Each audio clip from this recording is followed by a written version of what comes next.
escucha, Sí, se te está ahora, escuchando un ahora, delay. ahora está bien. Sí, ya ahí te escucho mejor. Ok. Vale, Gerard, entonces nada, siendo las 6:06 de la tarde en Medellín, Colombia, hoy con el acompañamiento de nuestro super amigo Gerardo Newgobsen desde la ciudad de Panamá, argentino-holandés. Te conocí ya hace casi un año y medio más o menos, Gerardo, en toda esta coyuntura de lo que fue la exponencial, el crecimiento abismal que ha tenido las economías en transformación de lo que venimos a hablar. Agradecer a Medellín 2030, a Bogotá Green, a tu marca, ¿cierto? Que nos viene acompañando ya con Team Ideal hace varios días, innovando, creando, buscando soluciones. Entonces, Gerard, bienvenido a este espacio. Somos Se Piensa. Y vamos a darle con una muy interesante frase con la que tú arrancas el magnífico escrito que nos compartiste hace unos meses sobre la cultura colonizada, ¿sí? Que es además un buen preámbulo para iniciar este escenario en el cual queremos hacer una reflexión y crear un manifiesto, ¿sí? Un manifiesto que nos lleve a entender el momento histórico y cómo lo podemos transformar. Entonces vamos a empezar. Cuando creíamos que teníamos todas las respuestas, de pronto cambiaron todas las preguntas. Yo creo que, dijo el poeta uruguayo Mario Benedetti. ¿Qué pasa hoy, Gerardo, con esta enorme incertidumbre que tenemos a nivel global? ¿Y cómo entender el coronavirus como una oportunidad?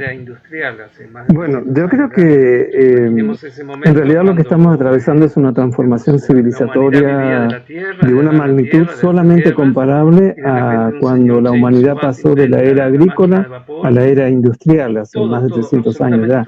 Imaginemos ese momento cuando digamos, la humanidad vivía de la tierra, de arar la tierra, de hacer guerras, y de repente un señor James Watt inventa la máquina de vapor, y todo, absolutamente todo se transforma.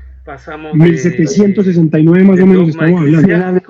Finales del siglo XVIII, y la transformación no es solamente industrial, es una transformación conceptual, es una transformación ideológica. Pasamos del dogma eclesiástico, de que la iglesia dictara cómo era el mundo era plano, como han vuelto los terraplanistas, al determinismo científico de Newton, al capitalismo, ¿sí? Adam Smith, a las repúblicas, dejamos las monarquías atrás. Y entonces es una transformación que en ese momento, imagino, destruyó una enorme cantidad de empleos, una cantidad enorme de modos de vida, y creó nuevas formas. Yo creo que lo que nos está pasando es exactamente eso. Estamos saliendo ahora de la era industrial para entrar en lo que se va a llamar ya avanzados en la era del conocimiento. Y esa es una transformación radical en todos los órdenes de la vida, y creo que lo que el virus está haciendo, toda esta pandemia, es acelerando procesos que ya se venían dando, ¿no? Totalmente, Gerardo. Además que son procesos que están invitando a una transformación civilitaria, que cambia los patrones y paradigmas de consumo, también de relacionamiento. Este gran confinamiento entonces también va a surgir una nueva generación de economías, de gobiernos, de autoridades, de instituciones. No quiere decir bueno, que esté en yo no soy futurólogo, así que no puedo predecir algo así, pero sí es cierto que, bueno, miremos solamente el sistema educativo, como de la noche a la mañana, literalmente, se digitalizó el sistema. No quiere decir que esté en estado óptimo, ni que el proceso haya sido el mejor, pero lo cierto es que un proceso que se venía dando ya desde hace muchos años, que había que introducir la educación a distancia, la educación virtual, ahora se hizo de manera compulsiva.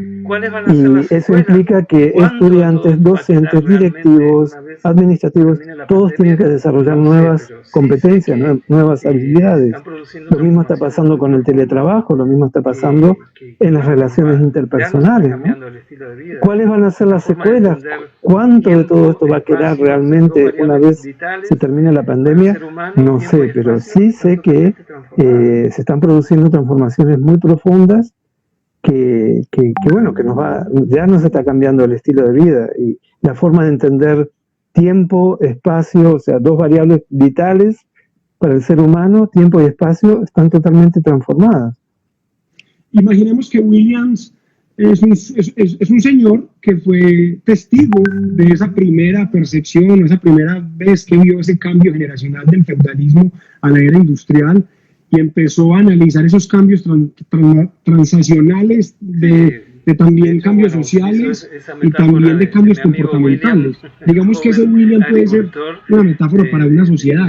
Estamos hoy mirando los toros desde la barrera. Nosotros decidimos si ingresamos o no a la faena. ¿Qué piensas de eso, Gerardo? Sí, de hecho, bueno, utilizo esa metáfora de mi amigo William, el joven agricultor de finales del siglo XVIII, para de alguna manera ilustrar quiénes somos nosotros ahora, cómo estamos. Imagínate un joven que por primera vez ve una fábrica, ve una máquina de vapor en su vida por generaciones. ¿Qué le pasó en la cabeza? ¿Qué nos pasa a nosotros? Ya hoy acostumbrados a un celular inteligente, pero ¿qué nos pasó la primera vez que tuvimos un celular inteligente y entendimos todas las posibilidades que eso abría? Y se nos abre un mundo absolutamente diferente a lo conocido hasta ese momento. Entonces, yo creo que la magnitud y el impacto todavía no podemos ni siquiera estimarlo, dimensionarlo, exactamente. Creo que necesitamos perspectiva histórica para poder entender el impacto del momento que estamos viviendo. Totalmente de acuerdo, Gerardo. Sumaba que, digamos, dejamos rezagada mucho tiempo la cultura, la creatividad, las actividades nobles del ser humano, porque esa mirada capitalista de la plusvalía, esa mirada smithsoniana, que muchas veces sesga lo que es el entendimiento de las habilidades humanas dentro de la economía, en este caso la cultura, el arte, la creatividad, y creo que hoy las empresas que apuestan a los recursos intangibles son las que están creciendo a pasos acelerados, con mejor adaptabilidad a nuestra era y que están vinculando de una mejor manera empleos sin precarizar la actividad laboral, que es otro de los fenómenos de nuestra era, el precariado, como lo llama Guy Standing, el economista, una nueva clase social, una clase pauperizada, precarizada y sin oportunidades de acceder a ese otro nivel del bienestar humano y social. Sí, definitivamente, creo que hay algunos conceptos que sería bueno aclararlos, ¿no? Una de las observaciones que se ve en el paso de la era industrial a la era del conocimiento es el cambio de la matriz productiva económica. O sea, el capitalismo se sustenta en el activo tangible. O sea, lo que es tangible tiene valor económico. Lo que es intangible no tiene valor, es improductivo, según decía Adam Smith. Y ahora resulta que si uno mira cuáles son las empresas líderes en el mundo, pensemos en Google, pensemos en Facebook, pensemos, ninguna de esas transa, vende productos tangibles. Lo que está transando son intangibles, basados en el conocimiento, en la información, en la creatividad, en la innovación y en la cultura. Entonces hay una modificación en la matriz de pensamiento económico que yo creo que es lo que de alguna manera marca la obsolescencia, no quiero decir el final del capitalismo porque eso ya se ha discutido mucho, pero sí la obsolescencia de modelos de pensamiento económico basados en activos tangibles que ahora ya han sido prácticamente desplazados por el activo intangible de la creatividad y la innovación. El problema todavía que persiste es que la economía tradicional no tiene instrumentos para medir y para entender metodológicamente qué es lo que está pasando. Y ahí hay una crisis, creo, del modelo de pensamiento capitalista. No tiene instrumentos para medir ni siquiera el valor de una marca, que sería el intangible más directo. No sabe cómo medir el valor de la marca y sabemos que Apple, por ejemplo, el valor de Apple valuado en, supongamos, 400 millones de dólares la marca, tiene un 15% de ese valor solamente en activos tangibles. El resto es intangible. De hecho, Gerard, es muy interesante el planteamiento porque mira cuáles son las 5 macrocorporaciones globales multimillonarias. Venden intangibles. Con Amazon es un sistema operativo logístico. Ellos venden intangibles porque nada de ellos, como tú mismo lo puedes saber, ¿sí? De hecho, si te pones a pensar, Amazon y Google en lo que más invierten es en la compra de servidores. O sea, de datos, compran y venden intangibles. Mark Zuckerberg con Facebook, Apple, ¿sí? Y así puedo seguir hasta el número 5. Son 5 compañías dedicadas al intangible. ¿cierto? Expliquemos entonces cómo en una cultura hiperconectada, democratizada por el Internet, pero todavía oprimida en el acceso y la utilización de la información, porque yo creo, Gerard, que también hay que explicar que de la era industrial a la del conocimiento venimos hablando hace mucho tiempo, ¿sí? Y yo creo que ha sido un parpadeo muy corto de la cuarta revolución industrial, la inteligencia artificial como cumbre de esa cuarta revolución, y ya empezamos a hablar de la computación cuántica, que sería la quinta, sin aún entender la cuarta, sin algo entender. Entonces también hay que ver nosotros cómo adaptamos a países en emergencia económica como los de América Latina para llegar también a esa equipabilidad de derechos, de bienes y servicios en ese gran mercado digital, creativo y económico. ¿Cómo le damos ese sello, esa identidad a América Latina? ¿Cómo dejamos de tener esa fijación con el pasado y empezamos a proyectar nuestro futuro de una manera mucho más longeva, más práctica y con mayor alcance e impacto para la población? Sí, a mí lo que me falta en esta época son espacios como este que estamos teniendo ahora, espacios de reflexión crítica y de reflexión profunda, de alguna manera de especulación, ¿no? de posibles escenarios futuros. No sé si es porque el impacto de todo lo que está pasando nos tiene a todos muy aterrados con lo que nos está pasando, pero creo que en Latinoamérica siempre hubieron grandes pensadores, siempre hubieron grandes visionarios en muchos órdenes, y lo que siento que en este momento necesitamos más que nada es volver a reflexionar, como este ejercicio que hacemos ahora, sobre cuáles son los posibles escenarios que podemos crear, porque no hay nada escrito. Entonces, esa es una primera dimensión, que creo que estamos escasos, y no solo en Latinoamérica, porque no veo muchos escuelas en otras latitudes tampoco, ni en Estados Unidos, ni en Europa, ni en Asia. No leo gente, colectivos que estén realmente pensando, bueno, ¿cuál es la salida con propuestas, ¿no? Bueno, eso por un lado. Me parece que necesitamos fomentar mucho más estos debates, estos espacios. Antes de empezar acá, una muy querida colega de Honduras me escribió justamente a raíz de este encuentro y de lo escrito, con sus dudas, ¿no? Respecto de, bueno, ¿y qué hacemos en un país como Honduras con todo lo que tú decías, ¿no? Con todo el desfasaje? Y yo le digo, creo que no podemos, como tú decías, no podemos ir hacia adelante mirando el espejito retrovisor siempre para atrás, ¿no? Hace 4 años tal vez Internet de banda ancha era una utopía para la mayoría de nosotros. Sin embargo, hoy ya es moneda común, y seguramente en 5 años va a ser un servicio como la televisión pública o la radio. Entonces yo creo que tenemos que empujar la realidad hacia esos futuros posibles y necesarios, y hacernos esa pregunta. Bueno, ¿cómo crece una sociedad que está llena de creativos como es la latinoamericana en esta nueva era, en la era que ya vemos que está digitalizada, que ya vemos que está marcada por la inteligencia artificial, que está marcada por el Big Data? ¿Sí? Entonces, creo que... sí. De hecho, no es muy descabellado. Hace poco, cuando estábamos en el encuentro de Cumbre Metropolitana aquí en Medellín, Colombia, recuerdas que tuvimos presencia de los alcaldes de El Salvador, creamos el Master Plan de Industrias Culturales y Creativas, firmamos y constituimos el Comité Metropolitano. En ese ejercicio hablábamos de lo que era esa cultura latinoamericana que tiene muy clara la concepción creativa en sus expresiones, en cómo lo vuelve tangible, pero todavía no es clara en su plataforma digital y en su proyección global, cosa que sí tiene países como la India, como China, como gran parte del sudeste asiático que ha ganado gran participación en ello. Pero también, Gerard, ¿cómo hacemos de este escenario, como tú dices, una búsqueda de oportunidades de la cultura colonizada, como tú lo titulas? ¿Cómo podemos esbozar lo que hoy puede ser esa cultura colonizada? Pasar de la precariedad laboral y de la incertidumbre a un mundo de oportunidades que se basan en la innovación y en la cual la propiedad intelectual se convierte en el mayor insumo de un país. Y no estamos hablando de nada descabellado, ya lo dijo Corea del Sur como uno de los referentes claves. ¿Sí?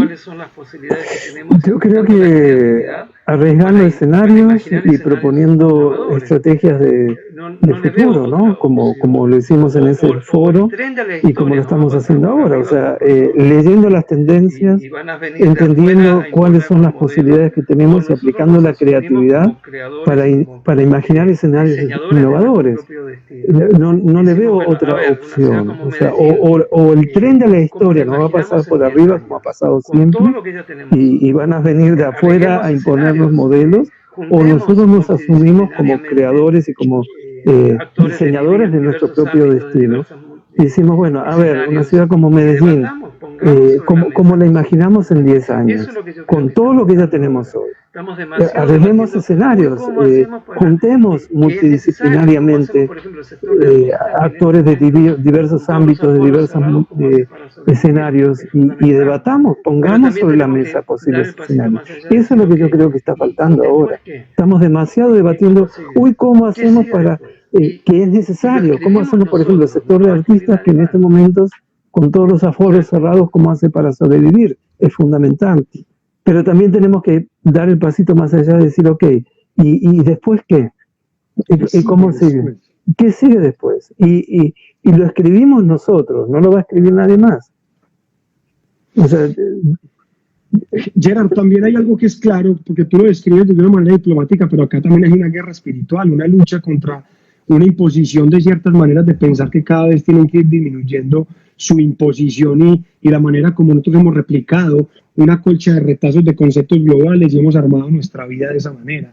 O sea, las dinámicas latinoamericanas han sido la colcha de retazos de muchas concepciones de lo que hemos llamado el primer mundo, pero ni hoy el primer mundo ha tenido la capacidad de solucionar esta crisis. Nos dimos cuenta que no solamente no somos capaces con una crisis sanitaria, sino tampoco somos capaces con una crisis ambiental, ¿sí? Entonces, ¿cómo volvemos hoy el escenario global una oportunidad de América Latina? Empecemos por eso, como si hoy escribiésemos un manifiesto, Gerard, que es un ejercicio que estamos haciendo en los programas. Pongámonos un reto, que tú lo acabas de hablar, pero denominémoslo la transformación de la malla curricular latinoamericana, ¿sí?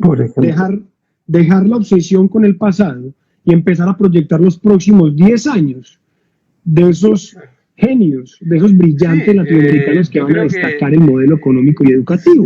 No podemos seguir replicando 400 años de un modelo que es caduco y que claramente obedece a las necesidades de la revolución, de la primera, o diría yo casi de la segunda revolución industrial. Como decía al principio, desarrollar todas estas competencias. Sí, yo creo que el problema es que es ir más allá. Sin desearlo y sin quererlo, el sistema educativo se vio impactado de manera frontal con todo esto, porque de pronto se dieron cuenta que necesitaban, como decía al principio, desarrollar todas estas competencias digitales.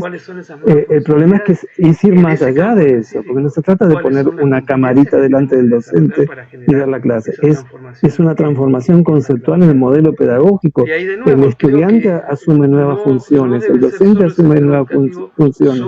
¿Cuáles son esas nuevas funcionalidades?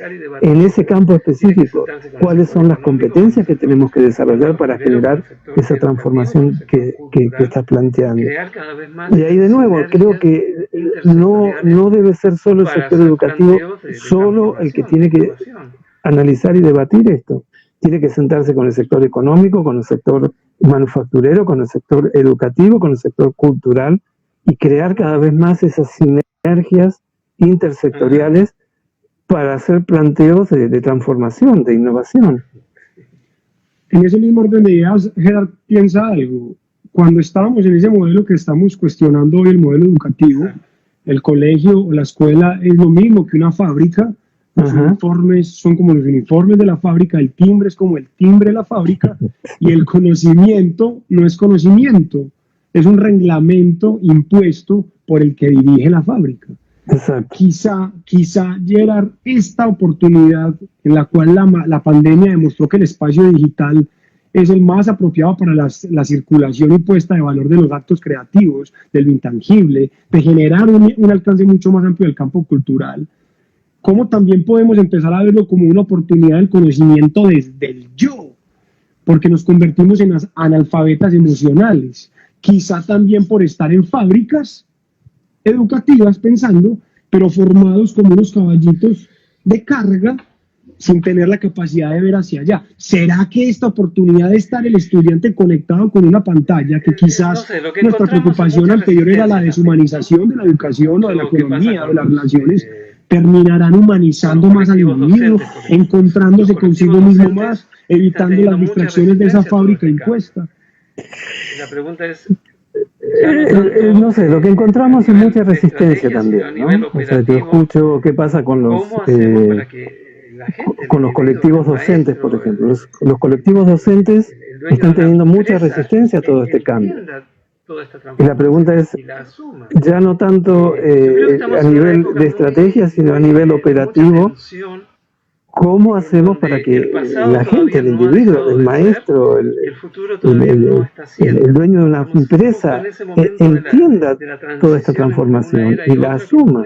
Yo creo que estamos en una época de mucha tensión, en donde el pasado todavía no ha dejado de ser y el futuro todavía no está siendo. Estamos justo en ese momento de la transición entre una era y otra, que es muy delicada, muy compleja, pero que obviamente no hay vuelta atrás. Digamos, yo creo que el primer mensaje a compartir es ese: esto no tiene vuelta atrás, no vamos a ir de nuevo a lo que fue.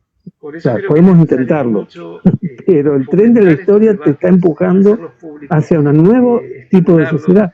¿Cómo hacemos para generar esa conciencia, ese asumir la responsabilidad de cada individuo en todo este proceso? Por eso creo que es necesario mucho fomentar estos debates, hacerlos públicos, estimularlos, hacer que la gente piense realmente, ¿qué va a pasar después de la pandemia? ¿Cómo volvemos? ¿Volvemos a la escuela? Después de un año que los niños han estado sentados en su casa tomando clases, ¿sí? Esta es la primera generación que está siendo educada completamente de manera virtual. ¿Cómo vas a hacer para esos niños volver a sentarlos en un aula de clase cuando su mente ya está en otros circuitos de aprendizaje? Hiperconectada, tú lo describes claramente en la cultura colonizada. Dejamos de estar aislados para ser nodos dentro de una red de redes, Ahí volvemos al debate anterior. Obviamente, Gerard, cuando nosotros queremos construir este manifiesto desde el tanque de pensamiento para que nos quede hoy como una evidencia, como una cápsula histórica, de que hoy, 30 de julio, nos sentamos Gerardo y Santiago desde Se Piensa a ver los próximos 10 años ese manifiesto que hoy vamos a construir, ¿en qué resulta? Ya digamos que tenemos uno primero: transformación de la malla curricular latinoamericana, una malla curricular de altura que represente las necesidades de mercado, de planeta y obviamente del individuo, del ser humano. Gerard, el mismo Elon Musk lo dice, déjate de preocuparte por los likes y preocúpate por la red, ¿sí? Exacto. O en palabras un poco más ortodoxas, el escritor francés dice, Paul Valéry, el problema de nuestros tiempos es que el futuro no va a ser igual que el pasado. Exactamente. Y que es totalmente indescriptible, Gerard. ¿Cómo entonces vamos a convertir la economía en una ecomunidad y no la economía en una barrera de dinero, de acumulación y de propiedad intelectual de gran manera? La lógica de no hablar más desde la escasez, sino la lógica de la abundancia maestra, aprendiendo de tus enseñanzas. Gracias. Sí, es un desafío esto, muy grande lo que plantea Santiago, porque es como que delante de nuestros propios ojos la realidad se está transformando y es como que uno no sabe bien qué se hace con todo esto. Y yo creo que pasa por entender las transformaciones económicas, la economía colaborativa, la economía solidaria, la economía circular, por crear esos contenidos, esos mensajes, esos espacios de desarrollo de todos estos ámbitos, impactando en el sector público, impactando en el sector educativo, impactando en el nivel empresarial, a nivel individual. Venimos de un modelo de pensamiento económico. ¿Cómo lo hacemos, no? ¿Cómo yo creo que hay algunas pistas interesantes, esto que planteaba de pasar de una lógica de la escasez a pasar a una lógica de la abundancia. Y ese es un pensamiento que tiene que hacer cada individuo por sí mismo, ¿no? Venimos de un modelo de pensamiento económico basado en la lógica de la escasez.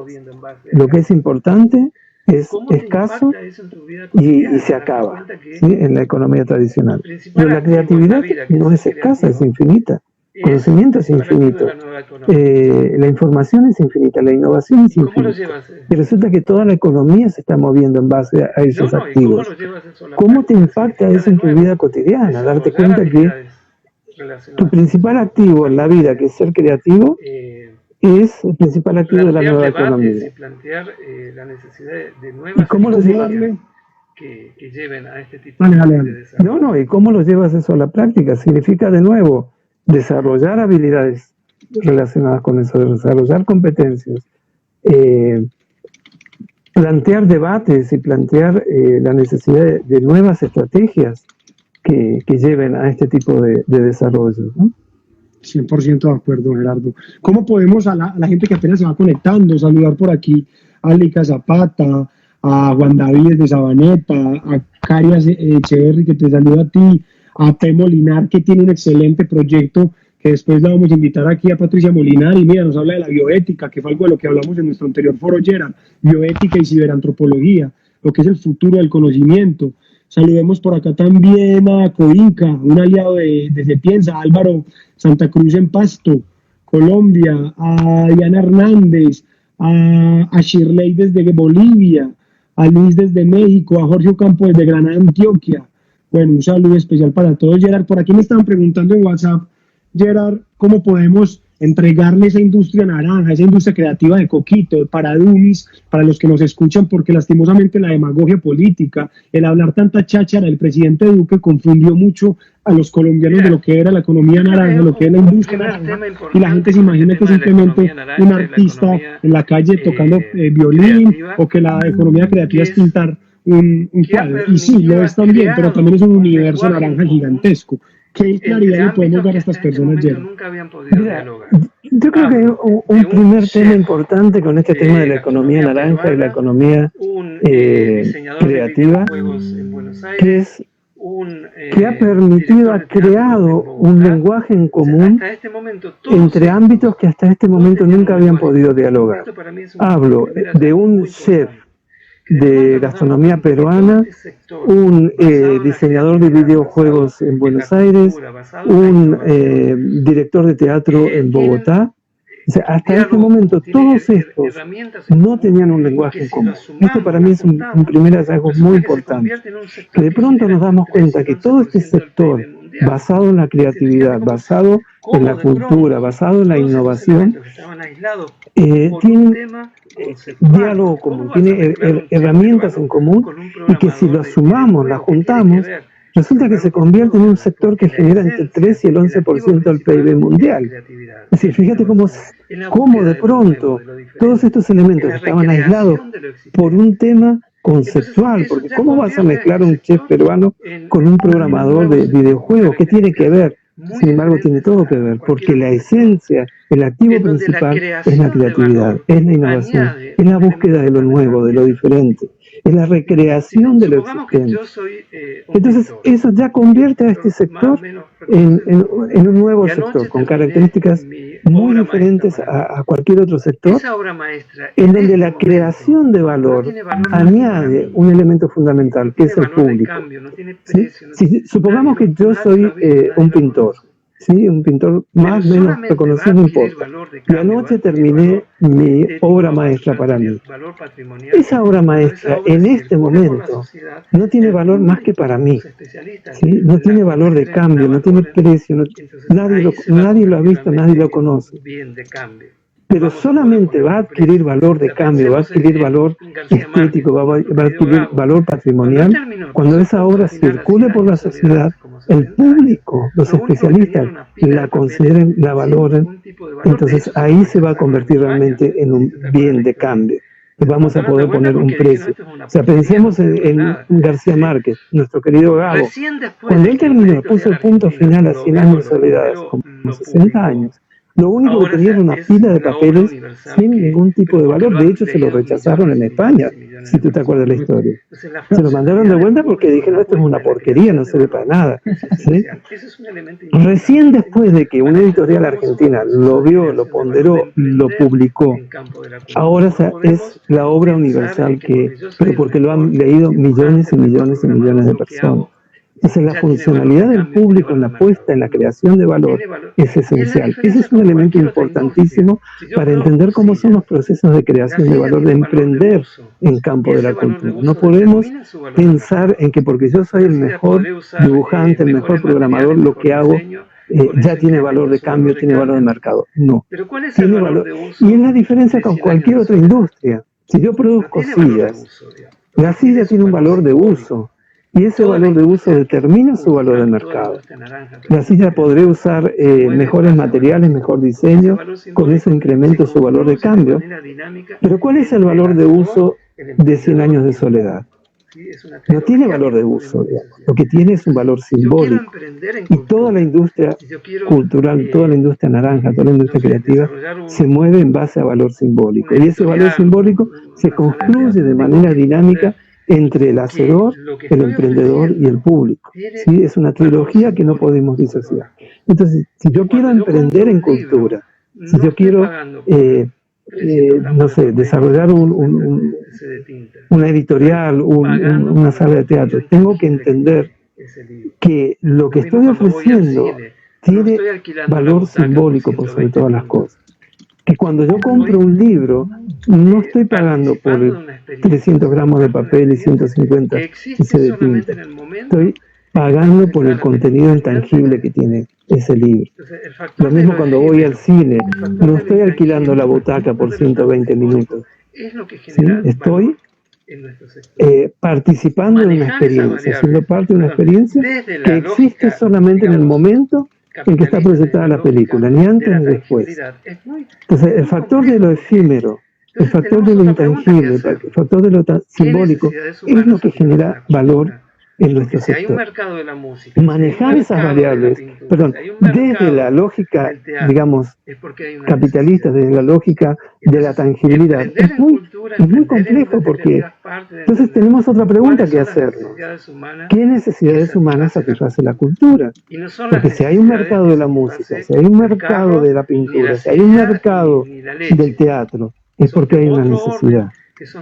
Entonces, emprender en cultura, emprender en industria creativa es parte de entender cuáles son las necesidades humanas que satisface la cultura.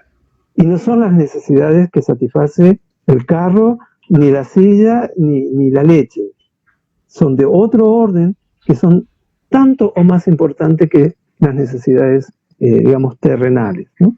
Pero es necesario cambiar el foco de pensamiento económico en esto. Cada una de esas observaciones y recomendaciones las estoy copiando, Gerard, para montar nuestro manifiesto final.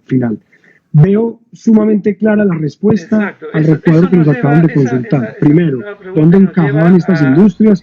Y segundo, ¿cómo definimos los activos de propiedad intelectual para nuestras marcas? Que de gran manera, Gerard, es uno de los retos que tienen los emprendedores y las empresas tradicionales. Exacto, eso nos lleva, esa nueva pregunta nos lleva a lo que viene. ¿Qué es lo que viene? ¿No? ¿Hacia dónde se está orientando todo el tema de la generación de valor económico en el campo de las industrias creativas? Y lo que estamos viendo es que las nuevas tecnologías, llamemos blockchain, ¿sí? Cadena de bloques, está abriendo toda una serie de posibilidades inéditas para los creadores y para los productores de las industrias creativas. Sí, tal vez me estoy adelantando un poco a lo que va a venir, pero ya está ocurriendo esto y eso es un poco lo que pongo en ese escrito que tú mencionas. Hasta ahora, por ejemplo, si yo soy escritor, tengo que ir con mi manuscrito a una editorial, la editorial va a evaluar si le conviene o no le conviene económicamente, si lo publica, entra en un circuito de intermediarios en donde yo como escritor, si me va muy bien, voy a recibir un 10, 12%, entre el 8 y el 12% del precio de tapa. El resto, el 90%, se lo llevan otros. ¿Sí? Así ha sido el juego hasta ahora. ¿Qué pasó con la industria musical cuando un muchachito creó Napster en el año 2000? No sé si te acuerdas. Wow, y eso transformó de raíz. Bueno, de hecho, ahí sale una película, incluso, que es la estafa maestra. Exactamente. O sea, cómo la introducción de la tecnología tumbó prácticamente toda la industria musical que estaba en manos de 6 grandes monopolios. ¿Sí? Y eso transformó de raíz, bueno, en esa orden de transformación, pero ahora ya mucho más cercano a los creativos, es hacia donde estamos yendo. A la posibilidad de que a través de estos mecanismos tecnológicos, cualquiera de nosotros, fotógrafos, escritores, si cualquiera que produzca bienes digitales, pueda hacer la trazabilidad de cómo se está usando su obra y pueda además cobrar de manera inmediata las regalías que le corresponden por el uso de esa obra. ¿Sí? Y lo cual, sí. No, lo cual abre un gran debate respecto del tema de la propiedad intelectual, sí, porque hay mucho debate en todo esto, pero lo cierto es que son mecanismos que habilitan la posibilidad de que cualquier creativo pueda vivir dignamente de su obra. ¿Sí? ¿Por qué yo, siendo escritor, no puedo vivir dignamente de mi obra? Tengo que esperar a hacer un bestseller y mientras tanto tengo que trabajar de camarero o de lo que sea, ¿sí? ¿Por qué no puedo vivir dignamente? Entonces, todas estas nuevos desarrollos lo que están creando son posibilidades de que, en base a todo esto nuevo que está ocurriendo, los creativos, los productores, etc., puedan manejar el flujo económico que surge de la creatividad para que los creativos puedan vivir dignamente. Obviamente, estamos hablando de nuevas tecnologías. Mi amiga Gabriela de Honduras justamente cuestionaba este tema y tú lo decías también. Tenemos problemas de accesibilidad, tenemos problemas de conexión, tenemos problemas de costos de Internet, pero es una tendencia. O sea, cada vez más Internet se está convirtiendo en lo habitual y creo que tenemos que ir en esa dirección, ¿no? Cómo Internet va a tomar cada vez más cuerpo en nuestras vidas y qué posibilidades se van a abrir a partir de todo esto. Gerard, yo creo que nos permite concluir nuestro segundo pacto del manifiesto y tú lo esbozabas en el título de ahorita, buscar un modelo económico que promueva un punto en común, la dignidad, la libertad y el bienestar humano. ¿Te parece bien así? Muestro ejemplos de cómo se está utilizando. Hay una plataforma. Eso obviamente hay que ponerle ya unas acciones a corto y mediano plazo para poderlas ya desarrollar desde lo académico o desde el foro.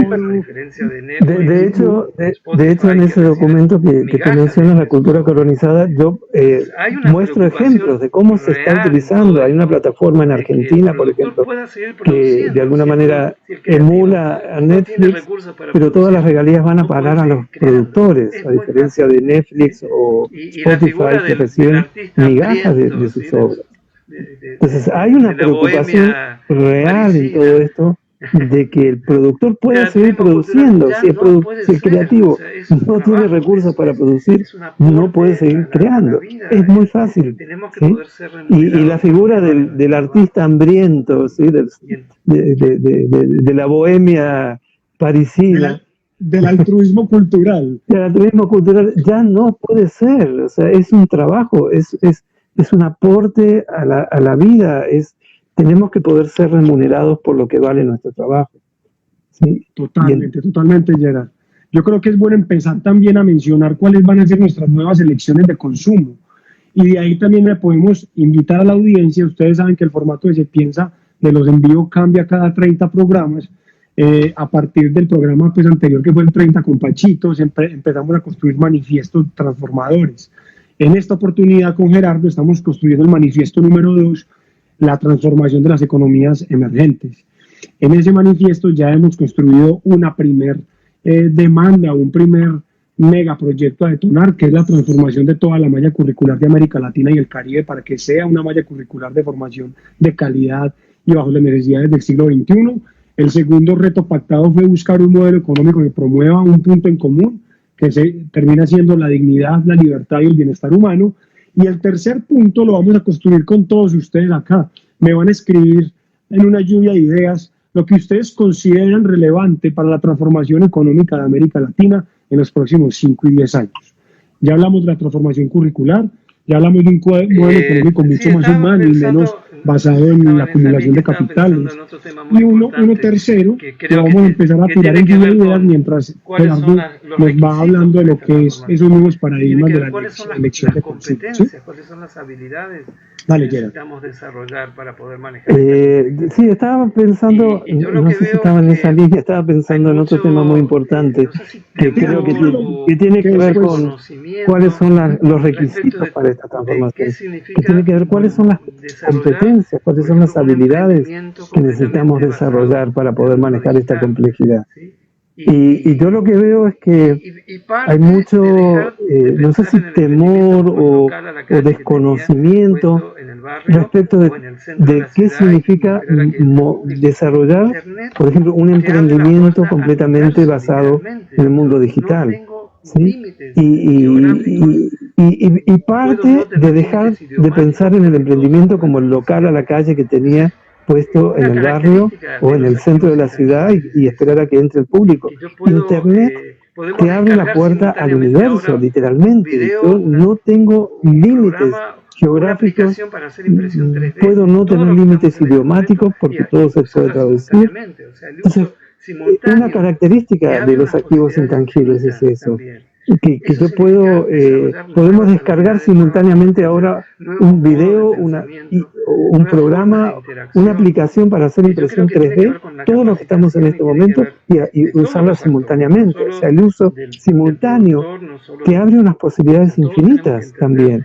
Eso significa desarrollar nuevas habilidades, nuevas competencias, nuevos modos de pensamiento, nuevas formas de interacción, que yo creo que tiene que ver con la capacitación y tiene que ver de todos los actores, no solo del productor, no solo... O sea, todos tenemos que entender cuáles son todas estas nuevas posibilidades que nos abre este mundo digital, ¿no?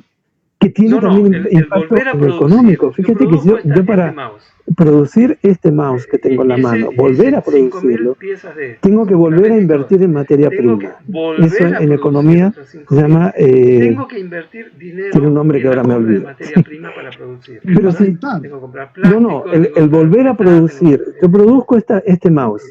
Sí, replicar. Sí, hice 5.000 piezas de estos. Las vendí todas. Tengo que volver a producir otras 5.000.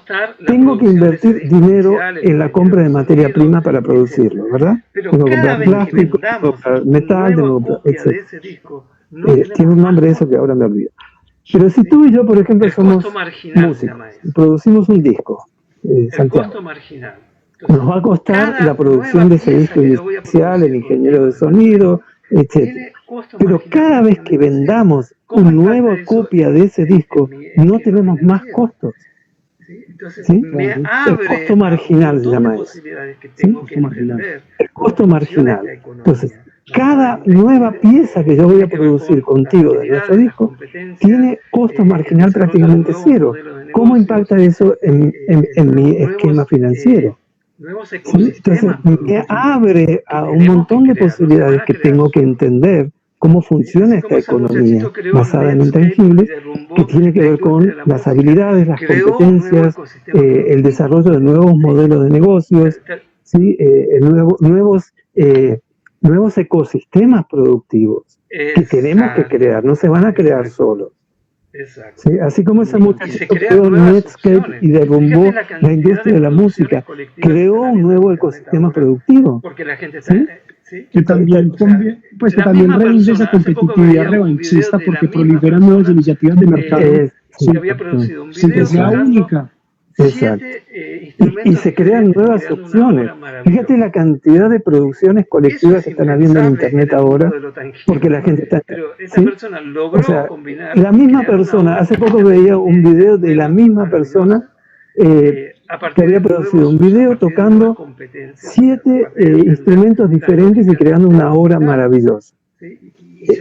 Eso es impensable en el mundo de lo tangible, pero esta persona logró combinar y crear una obra completamente inédita, nueva, maravillosa, a partir de nuevos usos, a partir de nuevas competencias, a partir de entender las lógicas. Y se están creando nuevos idiomas, se están creando nuevas simbologías, se están creando nuevos canales, cómo los aprovechamos, ¿no? ¿Cómo vamos a hacer de todo eso un nuevo ecosistema productivo?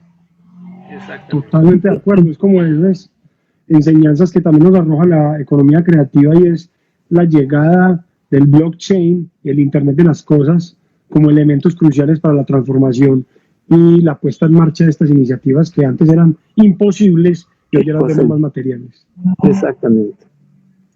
Ahí también yo creo que es un reto, Gerard, para ir finalizando, ya nos quedan 10 minuticos de programa. Exacto.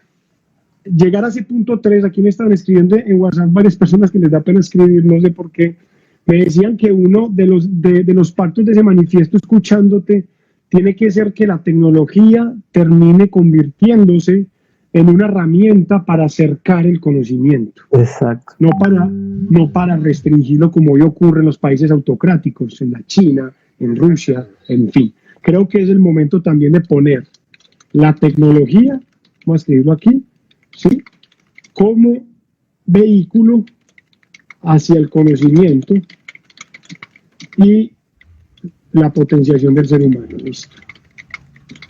Exactamente. Ahí también hay algo pues muy destacado, Gerard, que veníamos dialogando en los encuentros que hemos tenido, y es cómo cambiará el consumo. Tendremos ciudadanos más conscientes consumiendo servicios, productos o valores de mayor contenido creativo, intelectual y cultural desde un enfoque de sostenibilidad, o entraremos de nuevo en esa disyuntiva del acumular, el extraer y el tener elementos sin ninguna necesidad. Es una gran pregunta. La pregunta es cómo lo hacemos, ¿no? ¿Cómo lo hacemos? Hoy hemos ofrecido alternativas, sin embargo también tenemos que entender que obedecemos a un sistema, a un mundo que se mueve a un ritmo muy acelerado, y hoy llega lastimosamente todo es incertidumbre. Pero ante la incertidumbre, saber que detrás del miedo está la magia, podemos encontrar maneras de solucionar esta coyuntura. ¿Tú qué has visto de pronto de esas innovaciones de momento, como ha ocurrido en Colombia con establecimientos que antes eran restaurantes y ya se dedican netamente al despacho de comidas a domicilio, o cinemas que antes eran indoor y ya les toca estar outdoor en cinemas de automóviles, o como tantos aplicativos web ya brindan mejor servicios logísticos a lo que eran inicialmente como una plataforma únicamente digital? Creo que también estamos hoy en la gran era de lo logístico y lo operativo, donde vuelve el discurso de Amazon, de Jeff Bezos, de hace casi 35 años vendiendo libros de manera en trueque, a tomar relevancia. Volveremos al trueque, volveremos a un modelo económico un poco más simple, mucho. O sea, puedo que decir deje lo de que sería mi vincular el papel aspiración, timbrado, que hoy también está en una crisis por esa misma que guerra espiritual que se desata a nivel global entre lo que es esas economías en escala digitales y las economías tradicionales que se quedan rezagadas. ¿Qué podemos decir? No puedo decir mucho, o sea, puedo decir lo que sería mi aspiración, ocurrir, ¿no? pero en la medida que tengamos un mundo en donde cada vez menos personas acumulan más, tenemos 50 personas que tienen más de la mitad de la riqueza que tiene el resto de la humanidad. Me cuesta imaginar que eso pueda ocurrir, ¿no? Pero sí lo espero y trabajo para eso, obviamente, pero quiero ser realista, ¿no? O sea, tenemos arraigadas muchas costumbres y muchas formas de vida que nos dan seguridad. O sea, yo creo que el gran problema de hoy no es tanto lo que va a venir, digamos, el gran problema es aferrarse, o dejar de aferrarse a lo conocido. Y si miramos bien, vemos que hay todo un movimiento, lo vemos en Brasil, por ejemplo, lo vemos en Estados Unidos. Hay un gran movimiento ciudadano aferrándose a modelos conservadores, ¿sí? Y creo que tiene que ver con el miedo al futuro, el miedo a la incertidumbre, como tú dices, el miedo a no saber qué va a pasar. Prefiero lo malo conocido que lo bueno a conocer. Es mejor malo conocido que bueno por conocer. Totalmente de acuerdo, Gerard. El miedo ha sido utilizado históricamente. La teoría de la manipulación de Noam Chomsky es muy clara. Exacto. Utilización del miedo como supresor del pensamiento, utilización del miedo como generador de incertidumbre, utilización del miedo como limitante del ser humano. Ahí entonces quiero resumir el cuarto pacto del manifiesto, y es propender por economías sostenibles, productivas y sociales. Y de una vez saltando al quinto, Gerard, para ir cerrando, que nos queda muy poco tiempo, dejemos de aferrarnos al pasado, a lo negativo, no más miedo al futuro y proyección exponencial de 10, 20, 30 años. Gerard, es un placer, de verdad. Lo mismo digo, gracias por la invitación, Santiago. Y bueno, es un placer verte, escucharte, sabes que tenemos un reto gigantesco en América Latina. Creo mucho en lo que eres como ser humano, como profesional. Eres mi maestro en el último año y medio en materia de economía creativa. Bueno, y creo que tienes mucho por ofrecerle a nuestro Valle de Aburrá, Antioquia, Colombia. Pronta y merecidamente nos veremos, si Dios lo permite, ya sea en Medellín o en alguna parte del mundo. Gerard, despídete de nuestra audiencia que quedó magnificada con tu exponente apreciación. Dale. Bueno, muchas gracias por estar ahí. Espero que volvamos a encontrarnos, a seguir debatiendo. Hace falta mucho debate, mucho pensamiento. Pongo a disposición el material que tú tienes de la cultura colonizada, si lo quieres compartir. Un documento escribí que me parece que da lugar a mucho debate, mucha reflexión, es la intención. Y espero que nos volvamos a ver pronto. Claro que sí, Gerard. Agradecer a nuestros patrocinadores, Green 2030, Bogotá Green 2030, Brothers Industry, Medellín es una chimba,